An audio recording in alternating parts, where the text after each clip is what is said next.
L'association AMSAO a été créée en 1997. AMSAO, ça veut dire Association des malades souffrant d'angioëdème. L'association a été constituée au départ par quelques membres d'une même famille qui avaient cette maladie, puisque c'est une maladie héréditaire.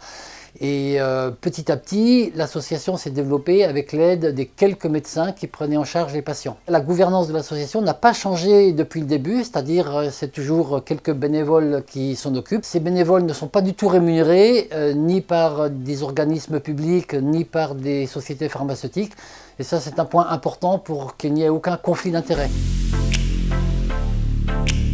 L'émission de l'association, c'est bien sûr en premier lieu de partager de l'information.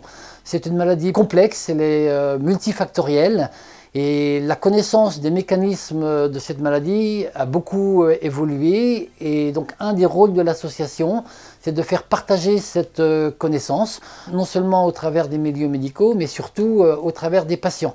Donc l'association fait régulièrement des réunions entre patients. Ces réunions sont en général encadrées par les milieux médicaux. Et il y a souvent donc des jeux de questions-réponses entre les patients et les médecins, ce qui permet aux patients de se familiariser avec, je dirais, les termes un petit peu techniques, de mieux échanger avec leur médecin traitant. Et puis bien sûr, toutes ces discussions permettent de s'enrichir de l'expérience des autres. Dans les actions concrètes que mène l'association, alors il y a eu plein de choses. Il y a eu par exemple la création de cartes d'urgence, c'est-à-dire que le malade qui a une crise laryngée par exemple, quand il va dans un service d'urgence, au départ l'association fait une carte qui présente un petit peu les symptômes, la gravité des symptômes et surtout les traitements d'urgence. Il y a eu bien sûr des plaquettes d'information qui ont été diffusées non seulement aux patients, mais surtout aux différents médecins qui prennent en charge la maladie. L'association, en fait, c'est un équilibre entre 4 pôles. Le premier pôle, qui est le pôle central, ce sont bien sûr les patients. C'est pour ça que l'association a été créée, en soutien à tous les patients. Le deuxième pôle, ce sont les milieux médicaux, les médecins qui prennent en charge les patients.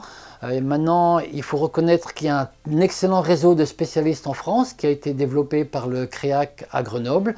Et dans presque toutes les grandes régions de France, il y a des CHU qui ont une bonne connaissance de la maladie et qui peuvent prendre en charge les patients de manière très satisfaisante. Le troisième pôle, c'est l'industrie pharmaceutique. Ce sont eux qui développent les produits, qui ensuite les commercialisent. Donc l'association a aussi des relations avec l'ensemble des acteurs de ce domaine-là. Et puis le dernier pôle, c'est important, c'est les autorités de santé. Ce sont eux qui mettent sur le marché les médicaments à partir des résultats des essais thérapeutiques, bien sûr, qui négocient les prix avec les industries de santé et qui aussi déterminent les conditions de remboursement. Toutes les bonnes volontés sont bienvenues pour participer à la vie de l'association. Donc que vous soyez parents, aidants, patients vous-même, nous vous accueillons, nous avons besoin de bras. Il y a encore beaucoup de choses à faire pour développer des tas de choses à l'intérieur de l'association. Donc vous pouvez nous contacter, notamment sur notre site internet. Et puis ensuite, à vous de voir ce que vous pouvez faire en tant que contribution pour l'association.